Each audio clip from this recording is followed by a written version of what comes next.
আসসালামু আলাইকুম। আশা করি সবাই ভালো আছো।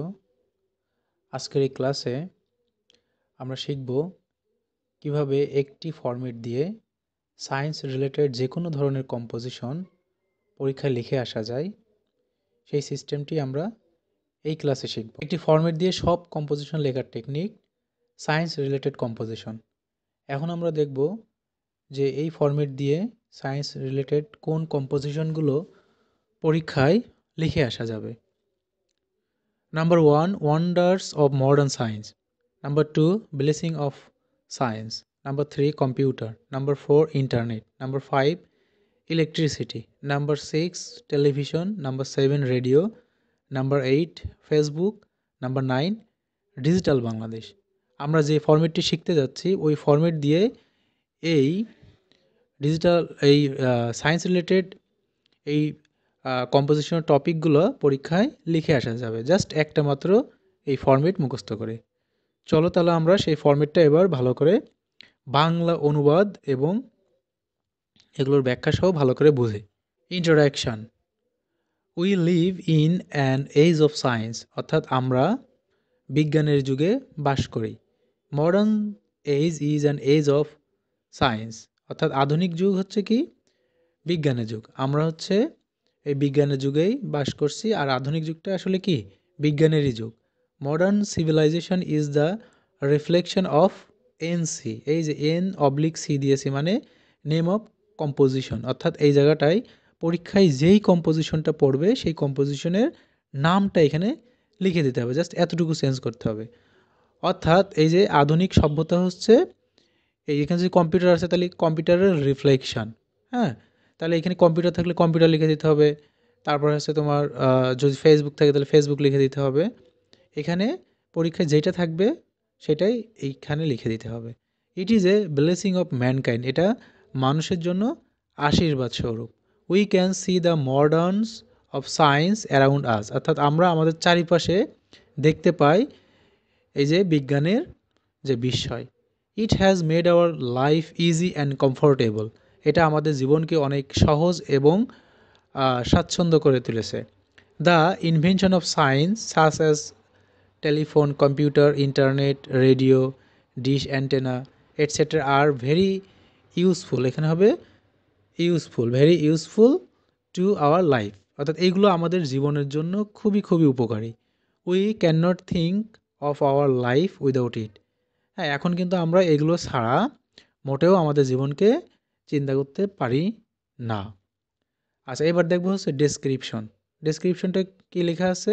এনসি, প্রথমে এনসি মানে এখানে নেম অফ কম্পোজিশন, অর্থাৎ কম্পোজিশনের নামটা হবে। যদি কম্পিউটার থাকে তাহলে কম্পিউটার দিয়ে লিখবো computer is one of the wonders of modern science, অর্থাৎ আধুনিক বিজ্ঞানের যে বিষয় তার মধ্যে অন্যতম, আধুনিক বিজ্ঞানের অন্যতম বিষয়ের মধ্যে কম্পিউটার হচ্ছে অন্যতম। ঠিক আছে, কম্পিউটার হচ্ছে বিজ্ঞানের অন্যতম একটা সৃষ্টি বা বিস্ময়।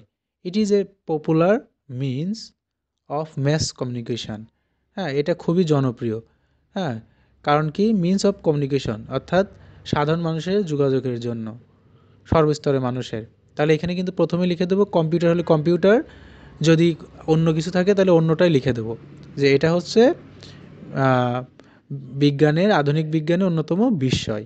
তারপর এটা হচ্ছে যে কি মানুষের যোগাযোগের অন্যতম একটা মাধ্যম।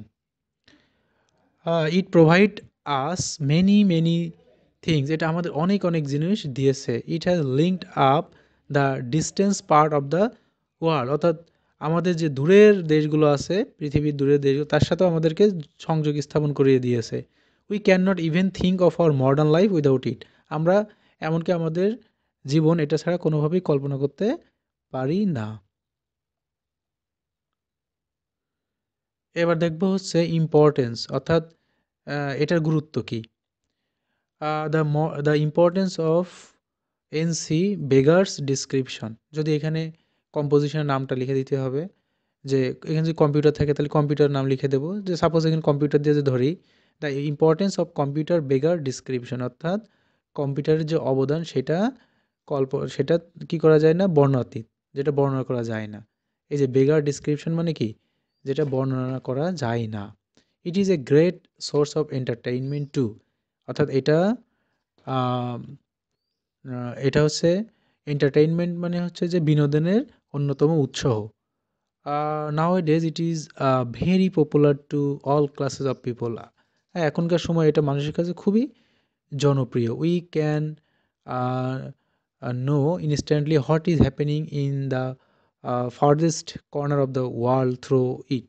হ্যাঁ, অর্থাৎ বিশ্বের কোথায় কোথায় কী ঘটছে সেটা আমরা সহজেই জানতে পারি। It has made the world small, এটা পৃথিবীকে অনেক ছোট করে দিয়েছে। It has made our life easy and comfortable, এটা আমাদের জীবনকে অনেক সহজ এবং স্বাচ্ছন্দ্যময় করে তুলেছে। We feel the blessing of it all around us, অর্থাৎ এটা যে আশীর্বাদ আমরা চারিদিকে অনুভব করতে পারি।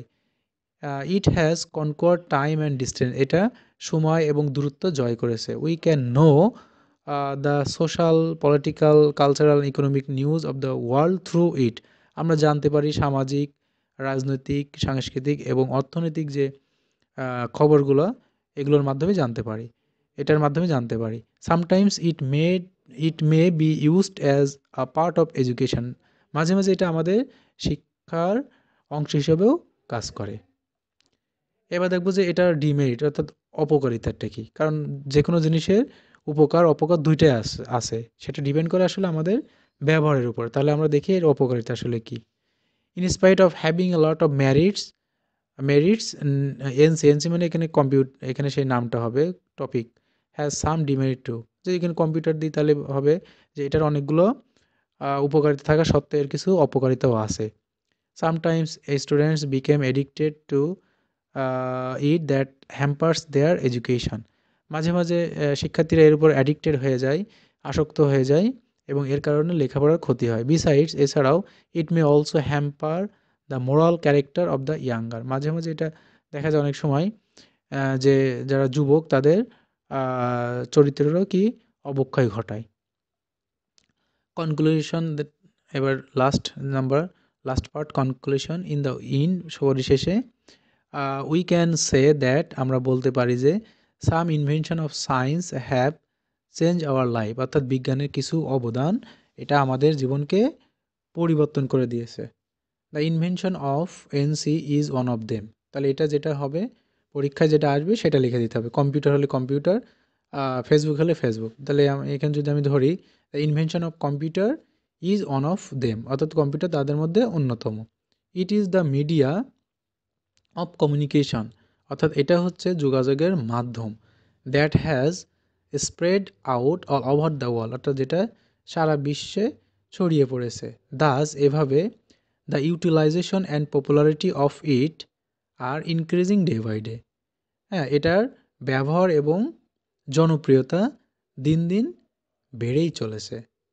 The benefits of it have two B reached to the door of people, হ্যাঁ, অর্থাৎ এটার যে সুবিধা, এটা মানুষের দ্বার প্রান্তে পৌঁছাতে হবে।